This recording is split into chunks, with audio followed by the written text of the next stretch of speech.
ನಮ್ಮ ಏನೋ ಪಂಚಾಯತಿಲಿ 16 ಜನ ಮೆಂಬರಲ್ಲಿ 6 ಜನ ನಾವಿದ್ದೀವಿ, 10 ಜನ ಅವರಿದ್ದಾರೆ. 10 ಜನಕ್ಕೆ ಸಾಮಾನ್ಯ ಸಭೆಗೆ ಬಂದು ಸಾರ್ವಜನಿಕರದ್ದೇನು ಕುಂದುಕೊರತೆ ನೀಗಿಸಿ ಏನೇ ನಾವು ತಪ್ಪು ಮಾಡಿದ್ರು ಅದನ್ನು ಅವ್ರು 10 ಜನ ಕೋರಮ್ ಇದ್ದಾಗ ಅವರೇ ತನಿಖೆ ಮಾಡಿಸ್ಬೋದಾಯಿತು. ಅವ್ರಿಗೆ ಯಾವುದೇ ರೀತಿಯಾದಂಥ ರೈಟ್ಸ್ ಇತ್ತು, ತನಿಖೆ ಆಗಲಿ ಅಧಿಕಾರ ಆಗಲಿ ಎಲ್ಲಿ ನಾವು ಮಿಸ್ಯೂಸ್ ಮಾಡಿದ್ದೀವಿ ಕೇಳ್ಬೋದಾಯಿತು. ಅದು ಮೀಟಿಂಗ್ಗಳಿಗೆ ಅವರು ಬರದೆ ಸಾಮಾನ್ಯ ಸಭೆಗಳಿಗೆ ಸತತವಾಗಿ ಪ್ರತಿ ತಿಂಗಳು ಕಂಡಕ್ಟ್ ಮಾಡಿದ್ದೀವಿ. ಪ್ರತಿ ತಿಂಗಳಲ್ಲಿ ಅಂದರೆ ಈಗ 11 ತಿಂಗಳು ಆಯ್ತಾ ಬಂತು. ಲಾಸ್ಟ್ ಟೈಮ್ ನವಂಬರಲ್ಲಿ ಆಗಿರೋವಂಥದ್ದು ಸಾಮಾನ್ಯ ಸಭೆ. ಇದುವರೆಗೂ ಯಾರು ಬಂದು ಒಂದು ಗ್ರಾಮ ಸಭೆಗಾಗಲಿ ಸಾಮಾನ್ಯ ಸಭೆಗಾಗಲಿ ಯಾವುದೇ ಮೀಟಿಂಗ್ಸ್ಗೆ ಬಂದಿಲ್ಲ 10 ಜನರು. ನಾವೇನಾದ್ರು ಭ್ರಷ್ಟಾಚಾರ ಮಾಡಿದ್ದೀವಿ ಅಂದರೆ ತನಿಖೆ ಆಗಲಿ, ತಪ್ಪಿದರೆ ನಾವು ಕಾನೂನು ಕ್ರಮ ಏನಿರುತ್ತೋ ಅದನ್ನ ಎದುರಿಸಲು ನಾವು ರೆಡಿ ಇದ್ದೀವಿ. ಇನ್ನು ನಮ್ಮ ಇವರು PDO ಮೇಲೆ ಲಂಚ ಕೊಟ್ಟು ಮೇಲಧಿಕಾರಿಗಳಿಗೆ ಲಂಚ ಕೊಟ್ಟು ವರ್ಗಾವಣೆ ತೊಗೊಂಡವ್ರೆ, ಈ ರೀತಿ ಇಲ್ಲ ಸಲ್ಲದ ಆರೋಪ ಮಾಡಿ ಅವ್ರ ತಂದೆಯವ್ರ ಬಗ್ಗೆ ಮಾತಾಡಿ ಈ ಥರ ಎಲ್ಲ ಮಾಡಿದಾರಲ್ಲ, ಅದು ಸ್ಟೇಟ್ ಗೌರ್ನಮೆಂಟ್ ಏನಿದೆಯೋ ಅವ್ರು ಕೌನ್ಸಲಿಂಗ್ ಮಾಡಿ ಯಾರು 5 ವರ್ಷ 10 ವರ್ಷ ಈ ಥರ ಇದ್ದಾರೆ ಅಂತ 1500 ಪೋಸ್ಟ್ನ ಕೌನ್ಸಲಿಂಗ್ ಮೂಲಕ ವರ್ಗಾವಣೆ ಮಾಡಿರೋಂಥದ್ದು. ಅವರು ಯಾವುದೇ ರೀತಿಯಾದಂಥ ಲಂಚ ಆಗಲಿ ಈ ಥರ ಎಲ್ಲ ಏನಿಲ್ಲ. ಅದು ಅವ್ರಗಳಿಗೆ ಗೊತ್ತಿರಬೇಕು, ಸಾಮಾನ್ಯರು ಅಂದಮೇಲೆ ಎಲ್ಲ ಗೊತ್ತಿರುತ್ತೆ. ಈ ಥರ ಮಾಡ್ತಾ ಹೋದ್ಮೇಲೆ ಅವರು ಮೀಟಿಂಗ್ಗಳಿಗೆ ಬರದೇ ಹೋದಾಗ ನಾವು ಏನಿದೆಯೋ ರೂಲ್ಸ್ ಮೂಲಕ ಮೇಲಧಿಕಾರಿಗಳಿಗೆ ಯಾವ ರೀತಿ ಕ್ರಮ ತಗೋತಾರೋ ಏನಂತ ನಾವು ಬರೆದಾಕಿದ್ದೀವಿ. ಸತತವಾಗಿ ಒಂದರಂತೆ 4 ಸಾಮಾನ್ಯ ಸಭೆಗೆ ಅವರು ಅಟೆಂಡ್ ಆಗದೇ ಇದ್ಮೇಲೆ ನಾವು COಗೆ ಅರ್ಜಿ ಹಾಕಿ ಇವ್ರದ್ದು ಪ್ರೊಸೀಡಿಂಗ್ಸ್ ಏನೇನಿರುತ್ತೆ ಆ ಪ್ರೊಸೀಜರ್ ಪ್ರಕಾರ ಮಾಡಿದ್ದೀವಿ. ಅಲ್ಲಿಂದ ಇವ್ರಿಗೆ ಮಾಮೂಲಿ CO ಲೆಟ್ರ್ ಹಾಕಿ ರೀಜ್ನಲ್ ಆಫೀಸ್ ಕಳಿಸಿದಾಗ ಇವ್ರಿಗೆ ವಜಾ ಆಗೋಕ್ಕೆ ನೋಟಿಸ್ ಕಳಿಸಿದ್ದಾರೆ. ಯಾರಿಗೆ ನೋಡಿ ಇಲ್ಲಿದೆ CO ಕಳಿಸಿರೋ ಅಂಥದ್ದು. ಮತ್ತು ರೀಜ್ನಲ್ ಆಫೀಸಿಂದ 10 ಜನಕ್ಕೂ ನೋಟಿಸ್ ಬಂದಿದೆ ವಜಾ ಆಗೋಕ್ಕೆ. ಲಾಸ್ಟ್ ಮಂತು 3ನೇ ತಾರೀಕು ಬಂದಿದೆ. 15 ದಿನ ವಾಯ್ದೆ ಕೊಟ್ಟಿರಿ, ಏನು ರೀಸನ್ ಕೊಡಿ ಅಂತ. ಅವರು ಕೊಟ್ಟಿದ್ದಾರ ಬಿಟ್ಟಿದ್ದಾರ ಅದು ಗೊತ್ತಿಲ್ಲ. ಇದು ನೋಡಿ 10 ಜನದ್ದು ಹೆಸರಿದೆ, ತೊಗೊಂಡು ನೋಡ್ಬೋದು. ನಾವು ಏನಿದೆಯೋ ಅದು ಮೀಟಿಂಗ್ ಡೇಟ್ಗಳೆಲ್ಲ ಹಾಕಿಸಿ ಅವ್ರು ಕಳಿಸಿದ್ವಿ, ಅವರು ರೀಜ್ನಲ್ ಆಫೀಸಿಂದ ಕಳಿಸಿದ್ದಾರೆ.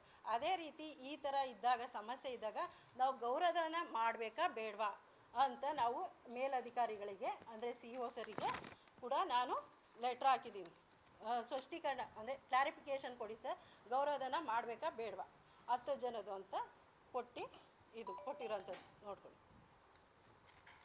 ಇನ್ನು ಮಿಕ್ಕಿದ ಬಾಕಿ ಅವ್ರಿಗೆ ಮಾಡಿದ್ದೀವಿ, 10 ಜನಕ್ಕೆ ಮಾಡಿಲ್ಲ. ಅದನ್ನ ಅವ್ರದ್ದು ಏನು ಕ್ಲಾರಿಫಿಕೇಷನ್ ಕೊಡೋವರೆಗೂ ನಾವೇನು ಯಾವ ರೀತಿ ಮಾಡೋಕ್ಕಾಗುತ್ತೆ?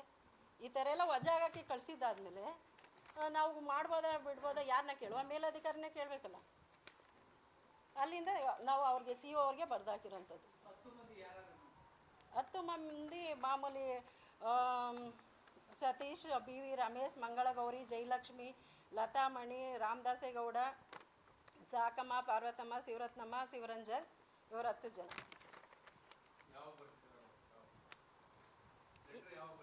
ಇದು ಡೇಟು 8ನೇ ತಾರೀಕು 9ನೇ ತಿಂಗಳು 2025. ಇವ್ರಿಗೆ ನೋಟಿಸ್ ರೀಜ್ನಲ್ ಆಫೀಸ್ ಕಳಿಸಿರಲ್ಲ CO, ಆ ನೋಟಿಸ್ ಬರೋ ಮುಂಚೆನೇ ಇದನ್ನ ಕಳಿಸಿದ್ದೀವಿ. ಯಾವ ರೀತಿ ಅದಿನ್ನೂ ಬಂದಿಲ್ಲ, ಬರೋದು ಅದಕ್ಕೋಸ್ಕರ ವೆಯ್ಟಿಂಗ್ ಮಾಡ್ತಿದ್ದೀವಿ ಅಷ್ಟೇ. ಅಲ್ಲಿ ಬಂದರೆ ಮಾಡಿ ಅಂತ ಮಾಡಿದ್ರೆ ಮಾಡ್ತೀವಿ. ಅದೇನು ಮಿಸ್ಯೂಸ್ ಆಗಿಲ್ಲ, ಅಮೌಂಟ್ ಇದೆ.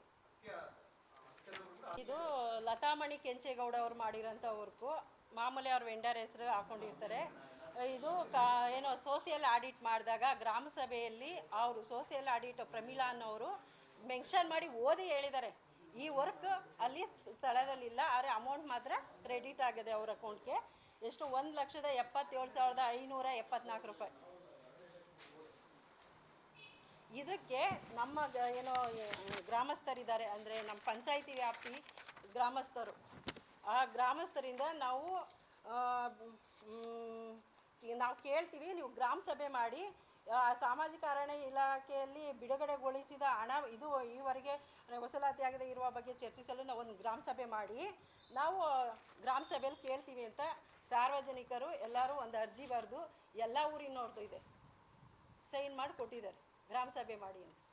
ಏನು ಈ ಸೋಷಿಯಲ್ ಆಡಿಟ್ ಏನಿದೆಯೋ ಅದು ಯಾವ ರೀತಿ ವರ್ಕ್ ಆಗಿಲ್ವಲ್ಲ, ಅದಕ್ಕೆ ನಾವು ಕೇಳ್ತೀವಿ ಗ್ರಾಮ ಸಭೆ ಮಾಡಿ ಅಂತ. ಅದೇ ಆ ಲತಾಮಣಿ ಕೆಂಚೇಗೌಡವರೇ ಮಾಡಿರೋಂಥ ತೋಪಿನ ಕಟ್ಟೆ ಅಭಿವೃದ್ಧಿ ಕಾಮಗಾರಿಯಲ್ಲಿ JCB ಯಂತ್ರ ಯೂಸ್ ಮಾಡಿ ಕೆಲಸ ಮಾಡ್ಯವ್ರೆ ಅಂತ ನಮಗೆ ಲೆಟ್ರ್ ಕೊಟ್ಟಿದ್ರು. ಅದು ಒಬರ್ಟ್ಸ್ಮ್ಯಾನ್ ಅವ್ರಿಗೆ ಹೋಗಿದೆ, ಗಂಗಾಧರ್ ಅನ್ನೋರು ಕೊಟ್ಟಿದ್ದಾರೆ. ಅದಕ್ಕೆ ಕಾಮಗಾರಿ ಈ ಥರ ಮಾಡಿದ್ದೀರಾ, ನೀವು ಸರಿ ಮಾಡಿದಿರೋದಕ್ಕೆ ಹಿಂಗೆಲ್ಲ ನಾವು NMR ತೆಗೆಸಿ ಮಾಡಿರ್ತೀವಿ, ಬಿಲ್ಲು 4 ಲಕ್ಷದ NMR ತೆಗೆಸಿದ್ದೀವಿ.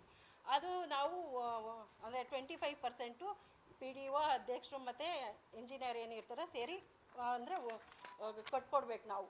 ಯಾಕೆ ಇವ್ರು ಯಂತ್ರ ಬಳಸಿ ಮಾಡಿರೋದ್ರಿಂದ ಈ ಥರ ಎಲ್ಲ ಮಾಡೋದ್ರಿಂದ ನಾವು ಸರಿ ಕೆಲಸ ಮಾಡಿ ಈ ಥರ ಮಾಡೋದ್ರಿಂದ ನಮ್ಗೆ ಸಮಸ್ಯೆ ಆಗುತ್ತೆ. ಕರೆಕ್ಟಾಗಿ ಕೆಲಸ ಮಾಡಿ ಅಂದರೆ ಇವರು ಇಲ್ಲ ಸಲ್ಲದ ಆರೋಪನ ನನ್ನ ಬಗ್ಗೆ ಹೇಳ್ಕೊಂಡು ತಿರುಗಾಡಿಕೊಂಡು ಈ ಥರ ಮಾಡ್ತಾ ಇರೋದ್ರಿಂದ ನನಗೆ ಯಾವುದೂ ಬಿಲ್ ಮಾಡಿಕೊಡ್ತಾ ಇಲ್ಲ.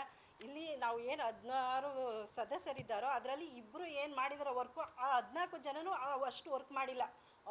ಶಿವರಂಜನ್ ಮತ್ತು ಕೆಂಚೇಗೌಡ ಅನ್ನೋರೇ ಜಾಸ್ತಿ ವರ್ಕ್ ಮಾಡಿರೋದು. ಈಗ ನಮ್ಮ ಬಗ್ಗೆ ಏನೋ ಭ್ರಷ್ಟಾಚಾರ ಮಾಡಿದ್ದಾರೆ ಅಂತ ಹೇಳ್ತಿದ್ದಾರಲ್ಲ, 1 ಕೋಟಿ 10 ಲಕ್ಷ ಆಯಿತು, 1 ಕೋಟಿ 50 ಲಕ್ಷ ಆಯಿತು.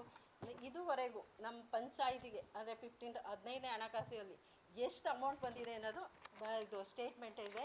ಇನ್ಸ್ಟಾಲ್ಮೆಂಟಲ್ಲಿ ಯಾವ್ಯಾವ ರೀತಿ ಎಷ್ಟೆಷ್ಟು ಬಂದಿದೆ ಅಮೌಂಟ್ ಅಂತಲೂ ಇದೆ ನೋಡಿ.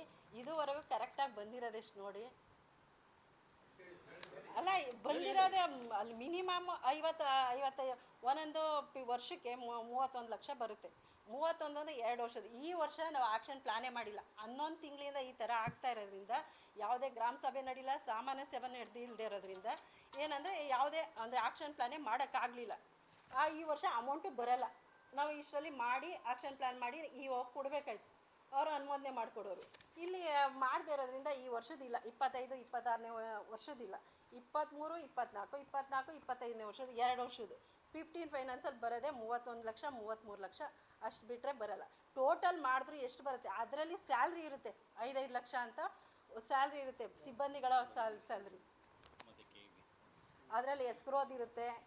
ಆ ಕಾಮಗಾರಿಗೆ ಮಾಡದೆ ಯಾವ ರೀತಿ ನಾವು ಬಿಲ್ ಮಾಡೋಕ್ಕಾಗುತ್ತೆ? ಮೊನ್ನೆಯಿಂದ ನಮ್ಮ ಒಂದು 10 ಜನ ಸದಸ್ಯರು ಇಲ್ಲಿ ಧರಣಿ ಕುಂತಿದ್ರು.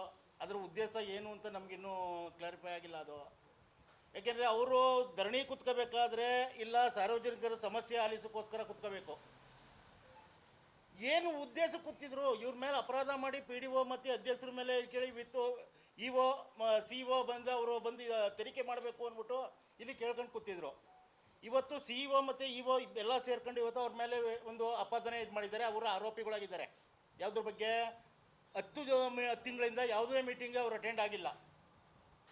ಈಗ ಅವರು ಅಪರಾಧಿ ಸ್ಥಾನದಲ್ಲಿರೋರು ಒಂದು ಇಲ್ಲಿ ಧರಣಿ ಕುಂತಿದ್ದಾರೆ. ಯಾವ ಸಾರ್ವಜನಿಕರ ಸಮಸ್ಯೆ ಆಲಿಸಬೇಕು ಅಂತ ಅವ್ರು ಧರಣಿ ಕುಂತಿಲ್ಲ. ಅವರು ಬೇಕಾಗಿರೋದೇನು? ನಮಗೆ ಗೌರವಧನ ಹಾಕಿಲ್ಲ. ಒಂದು ಇವರು ಯಾವುದೇ ಒಂದು ಅಪರಾಧ ನಡೀದೇ ಇದ್ರೂ ನಮ್ಮಲ್ಲಿ ಎಲ್ಲ ಇದನ್ನು ಇವರು PDO ಮತ್ತು ಅಧ್ಯಕ್ಷರು ಎಲ್ಲ ಸೇರಿಸಿ 1.5 ಕೋಟಿ ಇದನ್ನು ನುಂಗಿದ್ದಾರೆ. ಇದನ್ನು ಕೇಳಕ್ಕೆ ಮಾತ್ರ ಬಂದಿದ್ದಾರೆ ಹೊರತು ಅವರು ಸಾರ್ವಜನಿಕರ ಸಮಸ್ಯೆ ಆಲಿಸಕ್ಕೆ ಬರಲಿಲ್ಲ. ಮತ್ತು ನಮ್ಮ ಒಬ್ಬರು ನಿನ್ನೆ ಸದಸ್ಯರು ಇವ್ರು ಬಂದಿರು, ಮಾಜಿ ಅಧ್ಯಕ್ಷರು, ಅವ್ರು ಹೇಳ್ತಾರೆ ಇಲ್ಲ ಸೂಪರ್ ಸೈಡ್ ಮಾಡಿಬಿಡಿ, ಯಾಕೆ ನಮ್ಮ EO ಬೇಕು CO ಬೇಕು ತನಿಖೆ ಮಾಡಬೇಕು ಅಂತ ಹೇಳಿದ್ರು. EO ಸರ್ ಬಂದಿದ್ದರು. ಬಂದಾಗ ಏನು ಮಾಡಬೇಕು? ಅವ್ರನ್ನ ಕುಂಡ್ರಿಸಿ ಒಬ್ಬ ಅಧಿಕಾರಿನ ಒಂದು ನ್ಯಾಯರೀತಿಯಾಗಿ ಅವರ ಏನು ಬೇಡಿಕೆ ಕೇಳಲಿಲ್ಲ, ಅವ್ರಿಗೆ ಅವ್ಯಾಚ್ಯ ಶಬ್ದಗಳಿಂದ ಬಳಸಿ ಅವ್ರನ್ನ ನಿಂದನೆ ಮಾಡಿ ಅವ್ರನ್ನ ಕಳಿಸಿದ್ದಾರೆ. ಇಂಥ ಇವರು ನಾನು ಯಾವ ಪಕ್ಷಕ್ಕೂ ನಾನು ಸೇರಿದವನಲ್ಲ ಇದಿಲ್ಲ ಅಂತ ಅವರು ಹೇಳ್ಕೊತಾರೆ. ಅವರು EO ಸರ್ನ ನಿಂದನೆ ಮಾಡಿ ಕಳಿಸೋದು. ಈ ರೀತಿ ಇವರು ಧರಣಿ ಕೂತಿರೋರು. ಇನ್ನೇನು ಇವರು ಜನಗಳ ಸಮಸ್ಯೆ ಕೇಳೋಕ್ಕೋಸ್ಕರ ಕುಂತಿಲ್ಲ. ಅಷ್ಟು ಇದು ಮಾಡ್ಕೊಂಡು ಒಂದು ಇದು ಮಾಡಿ ನಮ್ಗೆ ಇವ್ರು ಹೇಳಿದ್ರು 10 ಲಕ್ಷ ನಮಗೆ ಕೊಟ್ಟರೆ ನಾವು ಇದಕ್ಕೆ ಯಾವಕ್ಕೂ ನಾವು ಬರಲ್ಲ ಅಂದ್ಬಿಟ್ಟು ಇದೇ ಕೆಂಚೇಗೌಡ ಇದು ಮಾಡಿದ್ದಾರೆ, ಲತಾಮಣಿ ಕೆಂಚೇಗೌಡ ಅನ್ನೋರು. ಹಾಂ, ಈಗ ಇದಕ್ಕೆ ನಾವು ಯಾವಾಗ ಇದು ಬರೋದಿಲ್ಲ ಅಂತ ಹೇಳಿದ್ರೆ ನಾವು ಕೊಡೋಕ್ಕಾಗೋದಿಲ್ಲ ಅಂತ ನಮ್ಮ ಅಧ್ಯಕ್ಷರು ಮತ್ತು PDO ಹೇಳಿದ್ರು. ಅವಾಗ ಧರಣಿ ಕೂತಿರೋದು.